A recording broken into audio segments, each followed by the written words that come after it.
Hello and welcome to No Load Time, episode 77. My name is Obed Velez and with me is the most interesting man in the world, Joel Young. What's up, No Load Time? Good to be with you here for another great episode. Got a lot of stuff today. I know you're hyped. Oh, hyped is just, I'm amazed. It's an understatement. Man, that was impromptu, but definitely made me feel something, dude. That was good. We'll talk about it in the news. Yep. But Joel, what's up, man? How you doing? Dude, I'm living life. Playing some more Smash Brothers. Nice. This past weekend. It's just such a fun game. A lot of fun there. Aside from that, didn't do too much, man. Just tried to catch up on some stuff. I've got a trip coming up soon, so I know that might throw off our schedule for next week, potentially. Yeah. But yeah, man, just catching up on stuff. What have you been up to? Dude, not much. The only thing of note is that it's sort of an update from something that we talked about last week. Last week we talked about Bungie and Activision parting ways and what there could be and the whatnots and all that. Yep. So the next day I kept reading up on the stories, and I apologize for last week, but all of my notes and everything that I had up on my screen was just gone. I had my secondary computer crashed and I had all my notes up there, so all of that was gone. And I had to just improvise. You know how it goes. Oh, absolutely. You know how it goes. On. Show must go on, man. But Bungie indeed, as we mentioned, kept Destiny as their own IP, and it is my understanding that they will continue to work on Destiny 2 and continue supporting it. So that they're planning to just keep adding content to the game, and maybe this could open the door for Destiny 2 to become what they originally wanted Destiny to be, right? So it piqued my curiosity, Joel, and I remembered that PS Plus, Destiny was free about 2 months ago, right? That's right. November.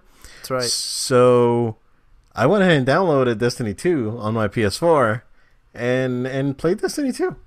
Oh, did you like it? I did. I mean, I only played about 2 hours of it, which is like not even scratching the surface, Yeah. right?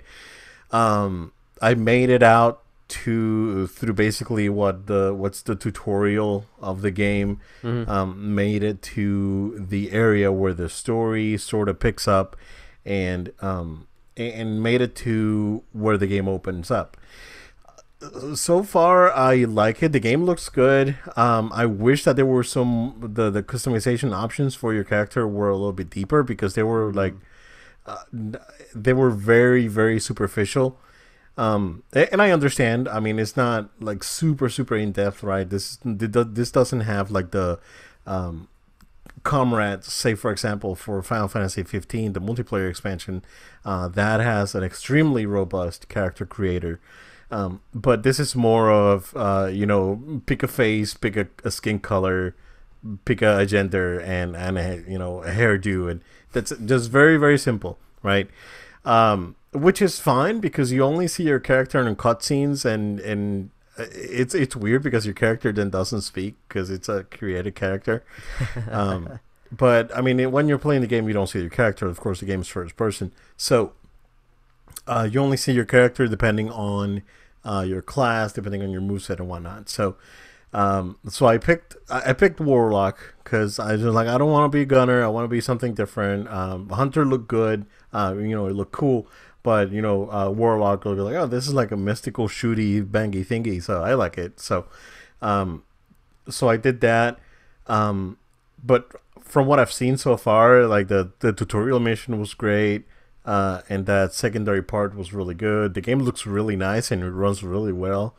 So I'm probably gonna give it a few more hours. I'm probably just gonna play this until Kingdom Hearts comes out. Okay. And then after that is gonna be a freaking free for all, because it's Resident Evil the Friday before Kingdom Hearts comes out. I'm probably not gonna start it because I was like, you know what? I don't want to start it because if I start it, I'm not gonna finish it. So I'm gonna wait to finish Kingdom Hearts. And then after I finish Kingdom Hearts, I'm probably just gonna jump into the Make Cry 5. So after that, then I'll jump into Resident Evil. So, but in the meantime, I mean, I'm gonna play some Destiny 2 and see what happens. I mean, what could go wrong? I mean, maybe I'll probably just have a crippling weakness to this game because what I played, I liked. And that's the thing. First impressions are important. Like, I know you didn't do a lot of time, but first.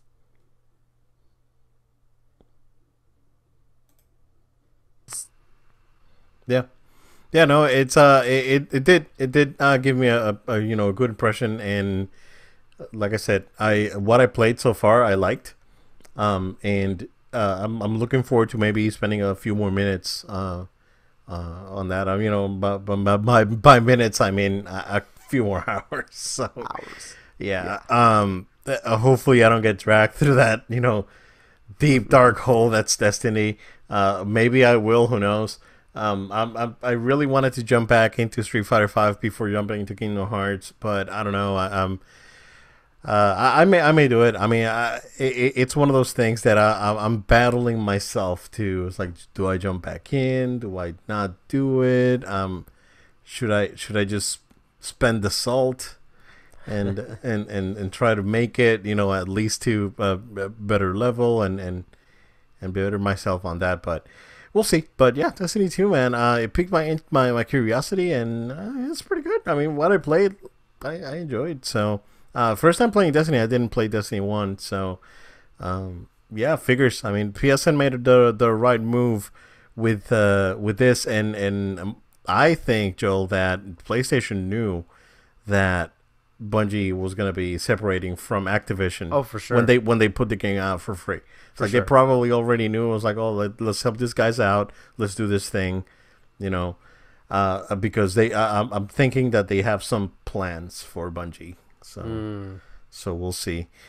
But yeah, that's my what's up. Other than that, man, it's been busy. You know, it's I really don't have a lot of time to spend on video games right now, but time I have, I will spend it. So very good. Yeah, cool. Joel, we have an update from a story that we talked about last week, and this is about the Darth Vader fan film that Star Wars Theory, the YouTube channel, created. So several things happen. There was Disney, and when I mean Disney, I guess because of how Disney acquired the music, the compositions of Star Wars. I believe those compositions were done through a Warner subsidiary, if I'm not wrong. That's right.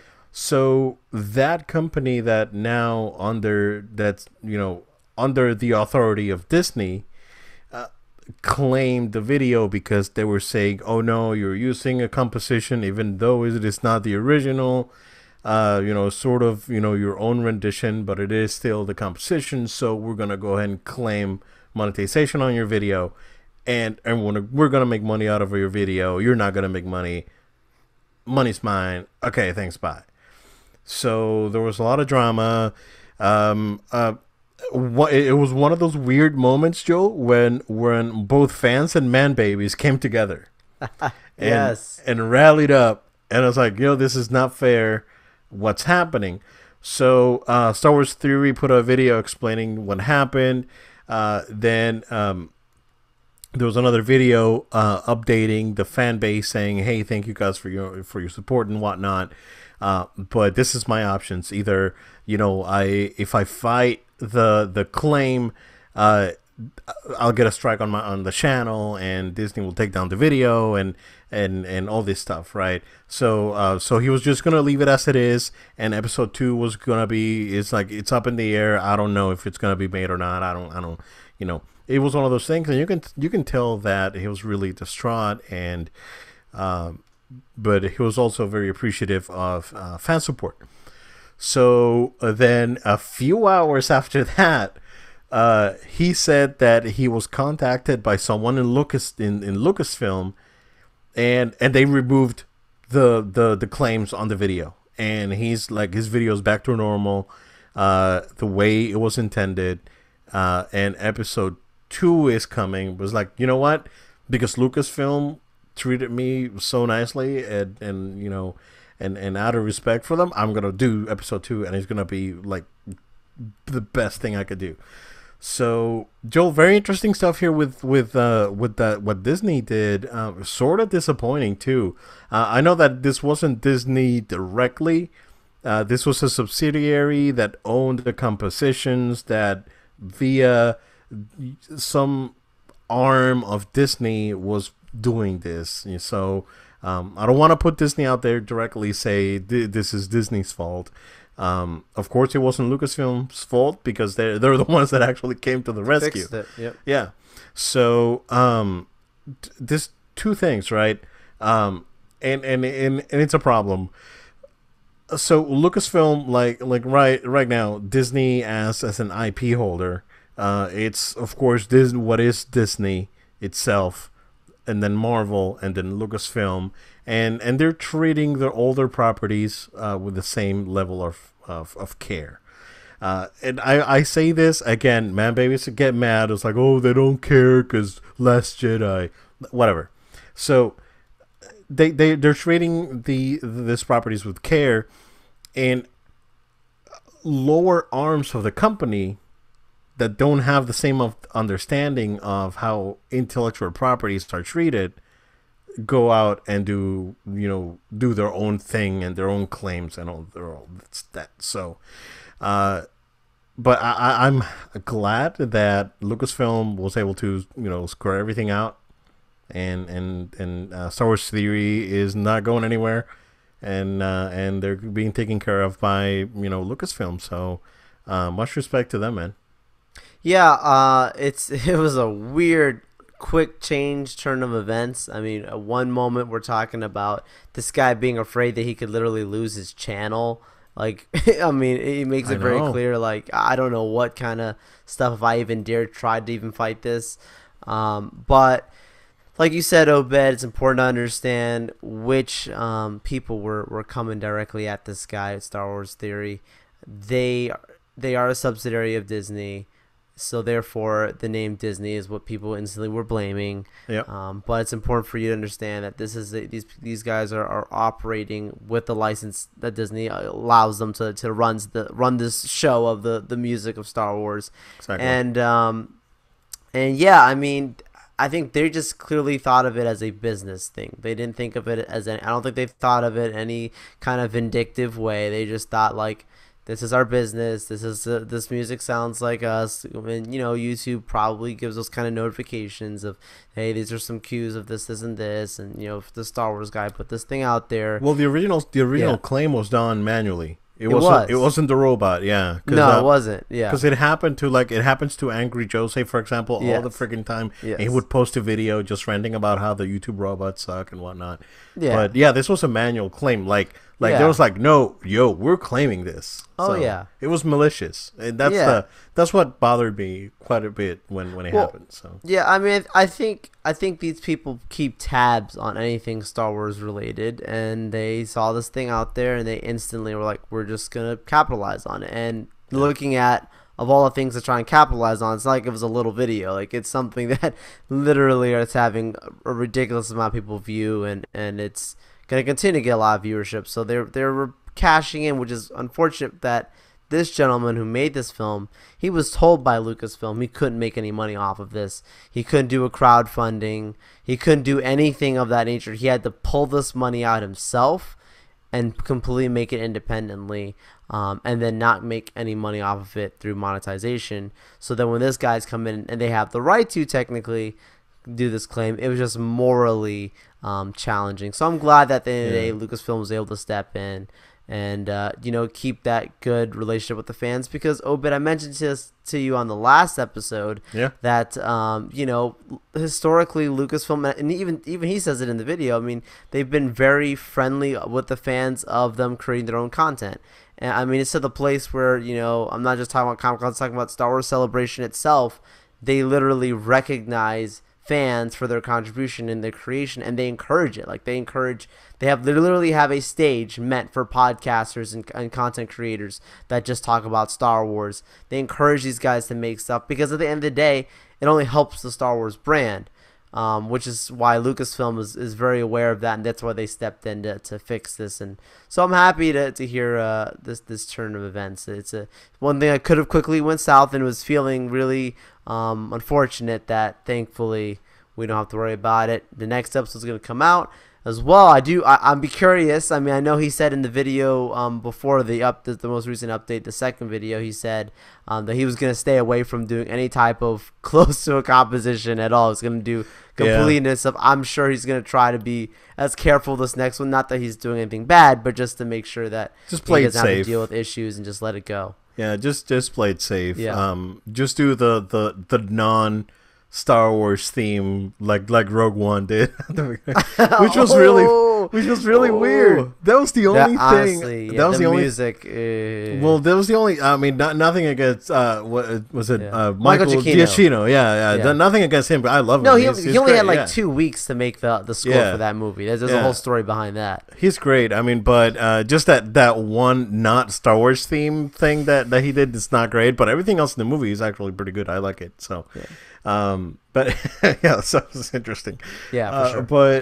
But yeah, I'm again curious to see what he's gonna do for episode 2. Again, and he's gonna play it safe and not do. Was like, well, I'm not gonna do any music thing. He's probably just gonna come out with a generic epic sort of soundtrack, which is whatever works is fine. Same goes for Solo, right? When Solo, the music was not very Star Wars-y. Nope. So maybe he can do something like that. Yeah, so exactly. But yeah, I mean, good luck to him, and you got fans, so I look forward to the next episode. Absolutely. Joel, I was gonna save this for a little bit later after we talked about Spidey, but since we're talking Star Wars, let's go ahead and transition to EA, man. So I sent you that video earlier today from Kind of Funny with Gary Whitta. Yeah, and his reaction to the news. Oh my goodness! Of the open world project that EA was working on getting canceled. So this is the second one, right? Because there was a project that was a single player linear experience that Amy Hennig was doing with Visceral that was canceled, and then they said we're going to move. Or they, meaning Electronic Arts or EA, said we're going to move resources into an open world project that we're working on, and that's going to be our focus. So then they went ahead and canceled that. Joe, I really don't know. I'm a Battlefront 2 apologist, but I'm probably just going to get there, and that's going to be it, at least for now. I'm curious to see if the Respawn game's gonna come out this year. I don't know. We haven't seen anything. Yeah, that's my thing. Cause that was one of my anticipated items. Was that like if it came out this year, that was one of the ones. I mean, just because it's Star Wars, the Respawn game specifically. But this game, this open world game that EA canceled. That's not a good sign from a licensing standpoint. Like, is there more behind this, Obed? Well, the thing is that the update is that based on the reporting by Jason Schreier from Kotaku, they're moving resources from that project now that's canceled into a smaller scope project that's scheduled to release fall 2020. So this is gonna be like they're because they probably want to make fall 2020 because next gen. Right, but smaller scale EA game or smaller scale EA Star Wars game? EA Star Wars game. Okay. Yeah. So, okay. I I have no clue, man. I don't know what they're doing. I really don't know what they're doing. I thought who well first of all, I mean, whoever thought that they were gonna get away with the monetization model that they had for Battlefront 2 was out of their damn minds. They don't know I what mean, they're thinking. to be honest with you, man. So, uh, this was supposed to be their like sort of Destiny sort of game.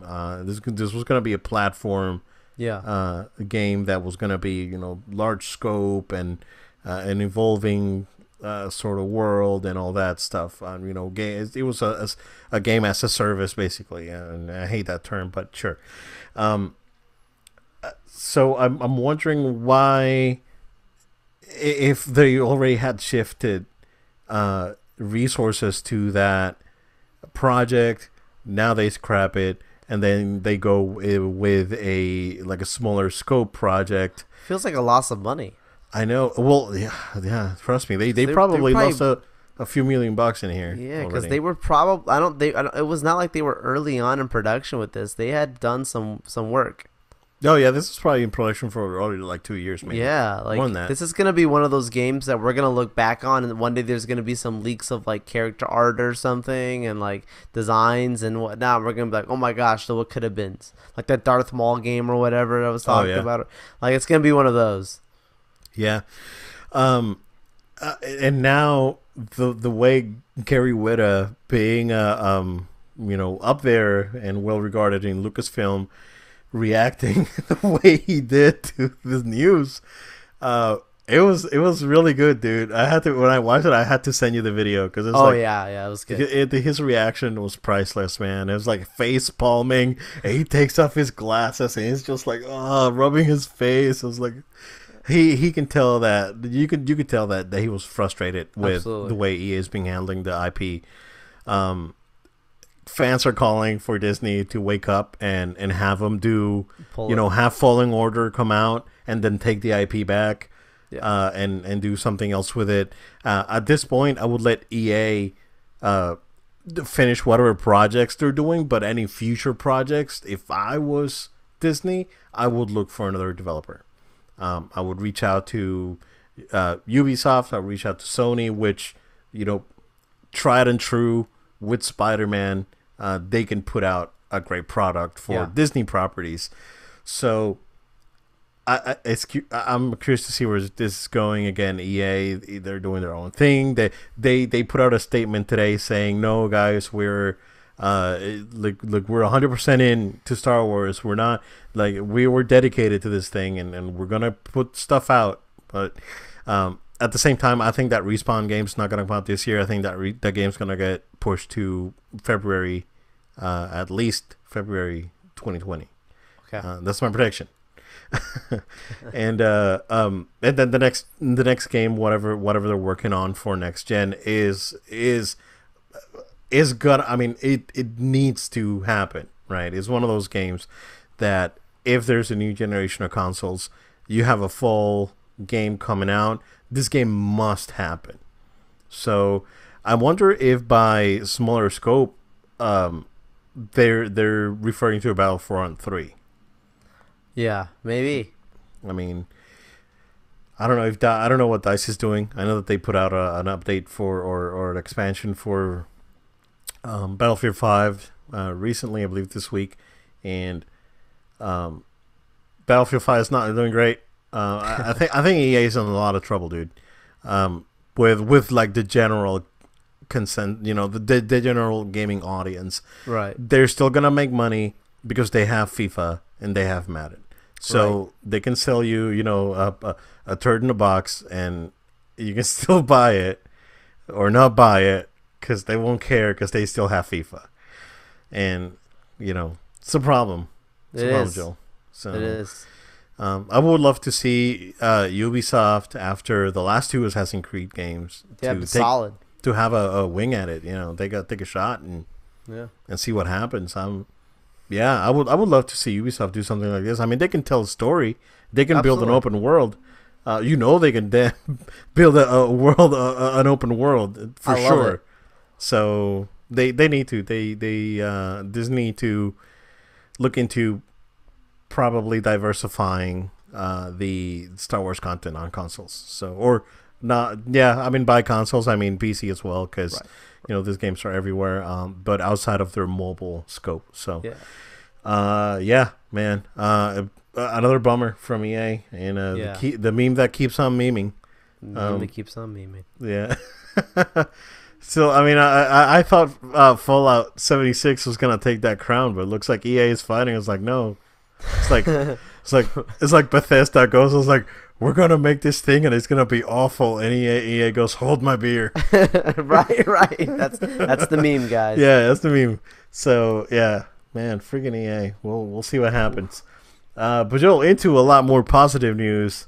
Spider-Man: Far From Home. Joe, before I go into it, what do you think of that trailer? Obed, that was a fantastic trailer. Why? Because even though people think it spoiled stuff, it really didn't. It actually opened up more questions, and it even marketed, I believe, Endgame without you even thinking about it. It actually made you more interested in that movie and still anticipating this one even more. It gave us enough of a landscape of understanding where Spider-Man is in this movie that where with what happened with Aunt May completely leaves off right away there of how she's very familiar now that he's Spider-Man because of how the last movie ended. There's a lot of interesting subtleties of Tony Stark not being there that makes me go, huh. I mean, you've got Happy Hogan very well involved. Yeah. Spoiler alert: Gwyneth Paltrow is in this movie. She was casted in this movie, but no Tony Stark. That makes me go, what happened here? What happened to Tony? Oh, he's gonna eat it, Joe. Or is this their way of saying we can have everyone but Tony Stark and still make money off of his name, which could very well happen. They definitely could. I mean, after all that we speculated, Chris Evans, or not Chris Evans, but the Russos said that Chris Evans was not done. Right. So maybe this is RDJ's Farewell. Yeah, you're right. I didn't catch that, Joe. That's a good catch. I'm just saying, it's very much Iron Man without Iron Man in there. Yeah. Also, it is. Also, I mean, it circles back to the monologue that Tony has on the Endgame trailer. So. Absolutely, yes. But going back to Spidey. No, you're good. Let's not digress. But that's the point, though, is that things like this make you think about, the Spider-Man trailer made us think about also Endgame more, including Nick Fury being in the trailer. That was a great reveal. The timing of when he comes in with that little dart going into Ned and going down like that was just pretty good. A great entrance for Nick Fury. And that's another thing. People are instantly oh, this is definitely before Endgame. I'm not sold on that, Obed, because, he never met Nick Fury in Infinity War. He did not, no. He never met him in that movie. And then if you saw Infinity War, you know what happens to Nick. So that's where people thought, oh, spoilers, characters. Look, my theory is that this movie is a sequel prequel. It is a sequel to Spider-Man Homecoming, but it is somewhat a prequel to Endgame in the fact that I think timelines are going to be reset. So I think this could be one of those movies that first shows the ramifications of reset timelines, and I think it can benefit from it because it doesn't have to. It can live on its own and pretend as if those things didn't happen, or if they did happen, at minimal impact. Except for maybe Spider-Man not want to take a suit, which was another big hint in there. He wants to just be a kid and go out on this vacation and not bring the suit with him. Yeah, exactly. He wanted to just have a good time, enjoy his vacation.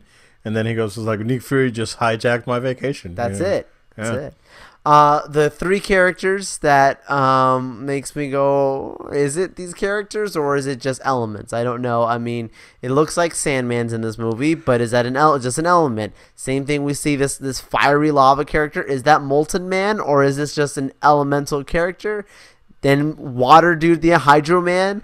Or is this just elements? I'm not sure. I'm really not sure. So based on what I heard, is the elementals and not Sandman, Hydro Man, and Molten Man. So But yeah, I don't think they'll do Sandman because they already did Sandman on Spider-Man 3. They did, but I don't know, man. Stranger things have happened. Yeah, yeah. I mean, he looks more like Rock, right? He doesn't look. He does. Like he looks pretty concrete. Yeah. And but Hydro Man looks like, when I saw that, I was like, "Whoa, is that Hydro Man?" I was like, yeah. Yeah, I was like, "Yeah, interesting." I was like, because Hydro Man is like a D tier Spider-Man villain.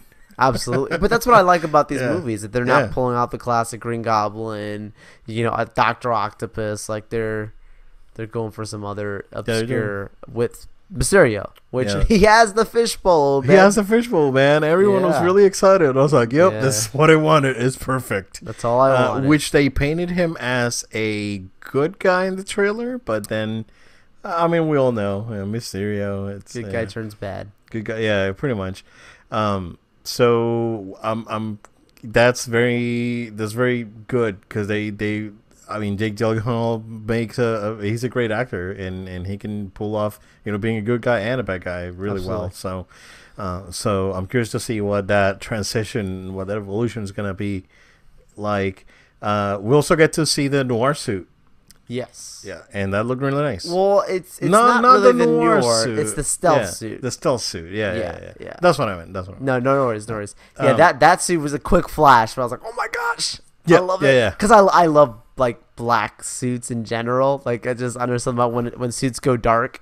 Like I love that. So you're a fan of the X-Men suits from the X-Men movies, the all black instead of the yellow and doesn't blue? bother me. Doesn't bother me one bit. Okay. I like color. I'm not against it, but I like that like dark undertaking of characters. So yeah, like with him wearing that dark that stealth suit, I was like, oh man, it's gonna be some cool stuff. So what I like about that suit is that it was all black. Yes. Which, for some reason, and I haven't watched Venom yet, but I mean I've seen clips and whatnot. Sure. But the symbiote suit in Spider-Man 3 was gray. It wasn't black.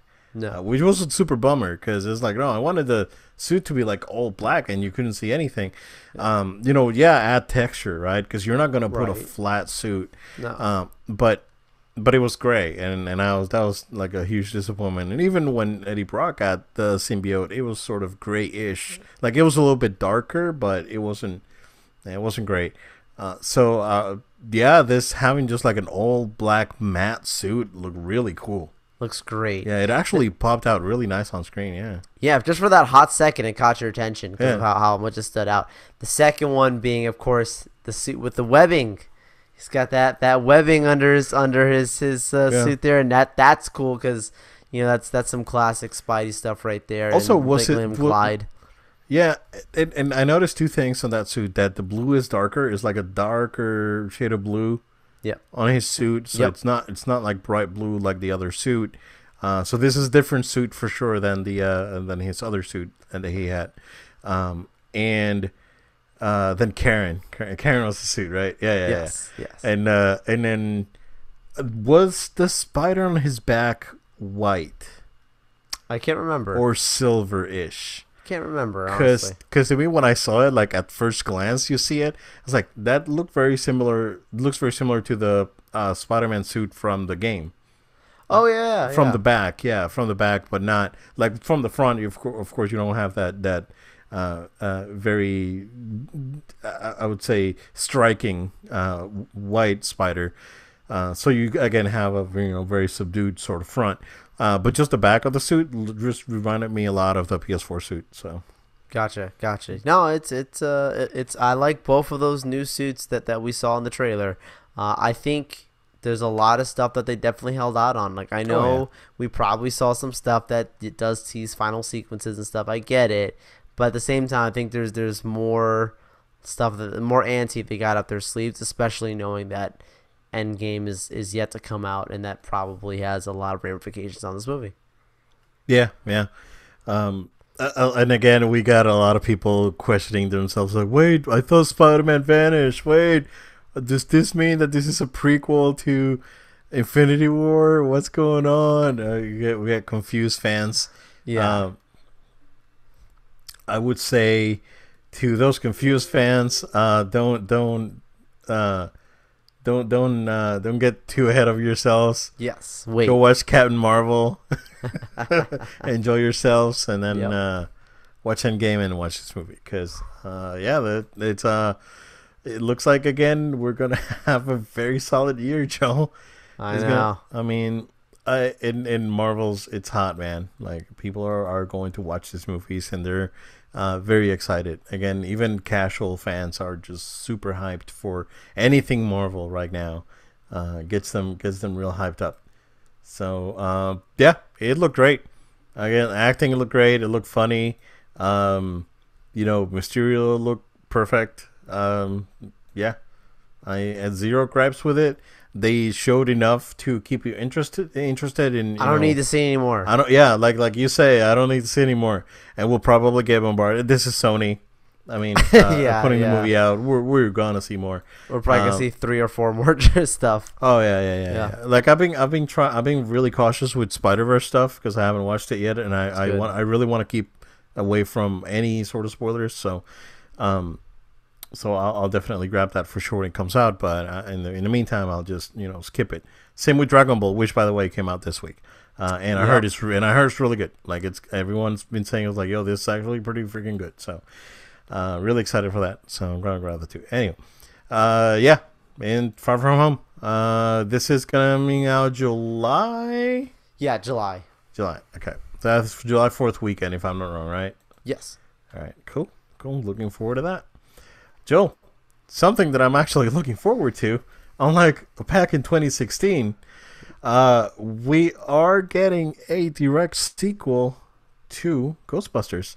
And this is going to be directed by Jason Reitman, the son of Ivan Reitman, that directed the original 2 movies. So they put out a very short teaser. It's basically a barn, and you see the Ecto-1, and looks like someone is turning on or testing the proton packs, and that's all we get. And we get the music from the first movie. Yes. 2020. Yeah, and then summer 2020, which is this a secret? Because this movie should have been filmed by now.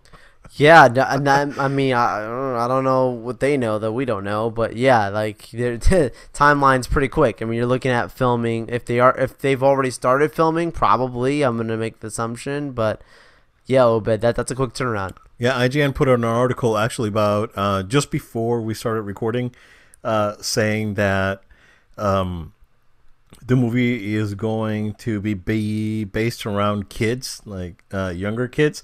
So maybe they're going for like a Stranger Things sort of thing.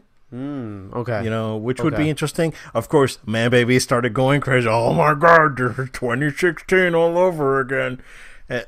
Come on, guys. Again, fragile childhoods and all that. So like I watched it again. I always have an open mind, even if it's something that I love, like Ghostbusters. Ghostbusters, one of my, definitely the first movie is in my top 10 for sure. So, I watched 2016 Ghostbusters. In fact, it's back here somewhere. Okay. I've seen it too. Yeah, and you know what? For what it was funny. Yeah. I mean, as a Ghostbusters movie, because it's not. Yeah. It is not. You cannot put it against 1 and 2. 2, which is a criminally underrated sequel. But you can definitely not put that movie against the first 2 movies. Ghostbusters, the first Ghostbusters was lightning in a bottle. It was fantastic, great writing, funny, phenomenal special effects for the time. Like this was like unbelievable. So just having the opportunity to see something Ghostbusters, yeah, sure, it was funny, it was fine, whatever. Now, but this one now being a direct sequel, I wonder how they're gonna go and who kept the Ecto-1. Who are these kids that are supposed to be in the movie? Are they gonna be like Ray's grandkids? Who knows? The return of Bill Murray. I doubt it. If anything, we'll get a cameo. A very small cameo, sure, but sure. but like we did on 2016 Ghostbusters, Right. but I doubt that he's gonna be a prominent uh, feature in the movie. If anyone, I think Dan Aykroyd's gonna be the one that's gonna be like the mentor sort of character. Gotcha. And you know what would have been cool? It would have been cool to have Oscar, the baby from Ghostbusters 2, all grown up already in his early 30s, going. It's like, man, this is like crazy ghost thing that my mom told me about, and I don't know, I'm gonna investigate and have him be like the next gen Ghostbuster. That would be cool. That's just me thinking. You know what? The fan. If someone at Sony is listening, you can take notes. It's okay. I don't mind. Although I think they're doing just fine having the son of this guy working on this. Yeah, movie. That's a big deal. I think that's why people have hope, and Yeah, he's a great writer. So Jason Reitman, he co-wrote and directed Juno. I don't know if you've ever seen Juno, Joe. Mm-hmm. But it's that one was good. And he directed another movie not too long ago. Man, I forgot which one it was. That was actually pretty good. Anyway, so so Jason Reitman's directing. I have confidence. So we'll see where it goes. We'll see. But yeah, very soon, man. This summer 2020. So we got 18 months, and see what happens. Mm-hmm. And if they're shooting for summer, they're confident that this is gonna be good. So they're trying to wash out the taste sauce of the last movie. I'm sure. I'm sure they were like, we'll give you money to make this quicker and whatnot. I mean, there was rumors that literally halfway through filming that last one, Melissa McCarthy was like, I know this is not a good movie, and you can kind of see it when you watch it. Like at some point, she's kind of like, well, just go with it. Just go with it. She's like, just let's go. Seriously, like halfway through, she was like, I know this is not good. Yeah, you could tell. Yeah, I mean, you could tell that she was having fun. It's like, sure. I'll make the best. I'll make the best. Yeah, exactly. So you can tell it's just like, you know what? I'll make the best out of this and make it happen or whatever. But yeah, I love Ghostbusters show. So I'm happy to see that they're trying to do something else. A little too late. R.I.P. Harold Ramis, but. Yeah, we'll see. Hopefully this will be okay. So I'm looking forward to it. Joe, you got a Switch. I do. And do you actually sign up for the online service? I have not yet. Okay. Yeah. So they kept adding games to it. It's funny because a lot of salty fanboys got upset this month because the two games that they added to the NES library were Blaster Master and Zelda 2: The Adventure of Link, which are fine games. People are upset because they're saying that they're not good. I think Blaster Master is too hard. Also, The Adventure of Link is like super hard. Yeah, it's like those are big boy games, man. Because even as a kid, I don't think. I never finished Zelda 2. I have a copy. I have a copy of it, and I don't think I ever got I may have gotten halfway through. I was like because I had to get to the point. I was like it's too hard. I'm not even gonna try. It's frustrating. So they added those two games. Of course, fanboys were salty, but someone in Twitter went ahead and posted what, based on a data mine, and this is the user goes by Cappuccino Hack with a K, posted a list of titles for Super Nintendo that apparently got data mined that are supposedly coming in for the Switch. Which was to be expected, right? That Nintendo was going to go ahead and add SNES titles to this service. But the list is pretty good, Joel. We can go through the list. It's only 22 games. So this is Breath of Fire 2, Contra 3, Demon's Crest, F-Zero, Kirby's Dream Course, Kirby's Dream Land 3, Kirby's Superstars, so a lot of Kirby, which leads me to believe that this is probably true. because the Nintendo's been pushing Kirby. Yeah. Legend of Mystical Ninja, or Goemon, if you like the Japanese name of it. Legend of Zelda, Link to the Past, Pilot Wings, Pup and Twinbee, Star Fox 2, which was never officially released. It got released with the official release was with the SNES Classic. Stunt Race FX, Super Ghosts and Ghosts, Super Mario All-Stars, Super Mario Kart, Super Mario World, Super Mario World 2, Yoshi's Island, Super Metroid, Super Punch-Out, and Super Soccer. Super. So, yeah, all the supers at the end. Good list, if you ask me. Oh, yeah. Decent list. So, in my opinion, Joe, if Nintendo actually starts adding some of these titles to the service, it will definitely make the service worthwhile, because some of these games are pretty good. Like, I would love to have, I already have, but I have multiple copies of Super Mario World. Yoshi's Island's great. Mario Kart's, it's fine. It's Super Nintendo Mario Kart. Absolutely. So if you have like Mario Kart 8 Deluxe, it's like no need, but sure. Again, Super Mario World, probably the best 2D platformer ever made. And you have Super Mario All Stars, which has the old NES games or the remake for the Super Nintendo. Tons of Kirby. Contra 3 is good. Zelda is great for SNES on my top 10 favorite games. You guys should go listen to that episode. But yeah, Joel, what do you think? Do you think this is viable, or this is just rumors? No, I actually believe it. I'm going to be surprised if it's not true.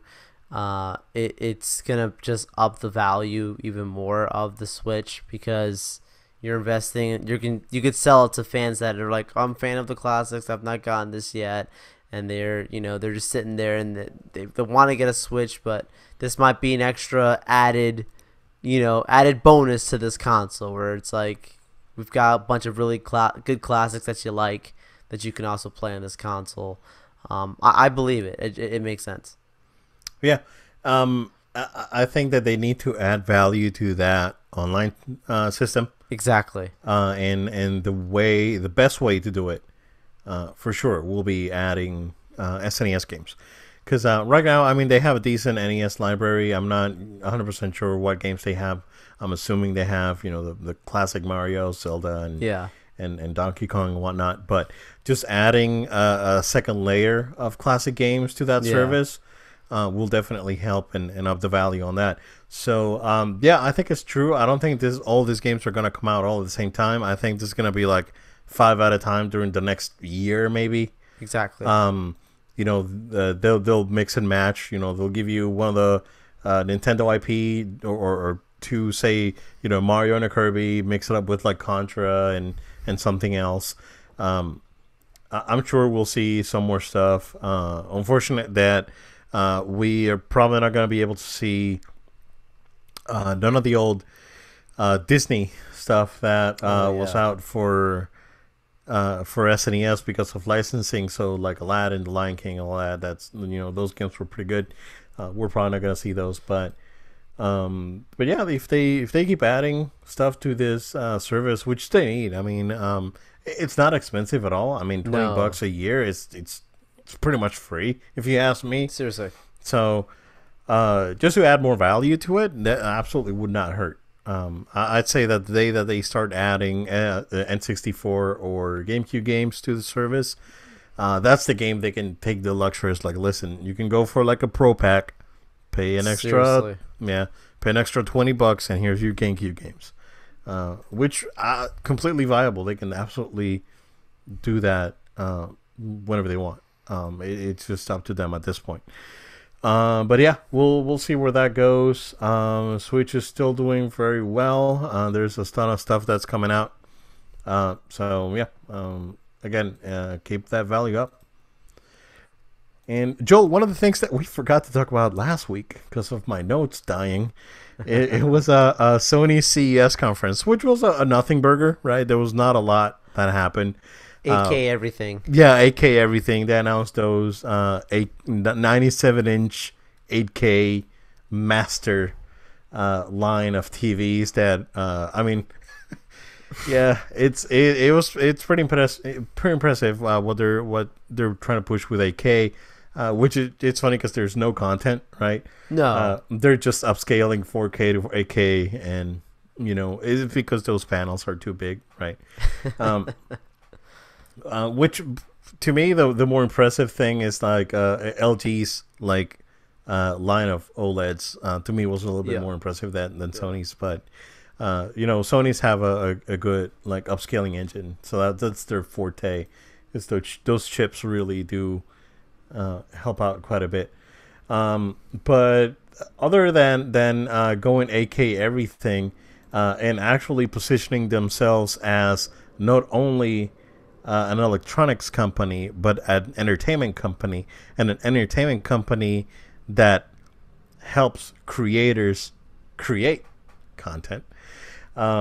They also talked a little bit about PS4 and how successful PS4 is, and they announced that PS4 sales overall are at 91.6 million units sold, and this is worldwide, and this is sold through. So this is not in stores shipped. This is units that were sold through to consumers, which there's no doubt that by summer, Joel, by E3, and I know that Sony's not gonna have an E3 this year, an E3 conference, but by E3, I suspect that they'll hit the 100 million. Amazing. So, yeah, this was very, very impressive. This is PS1 numbers, right? Their PS1 did 101 million, if I'm not wrong. So they're almost there, man. Almost there to take over PS1. And for many established gamers, we like that our console gamers rather, PS4 was quickly loved and praised early on.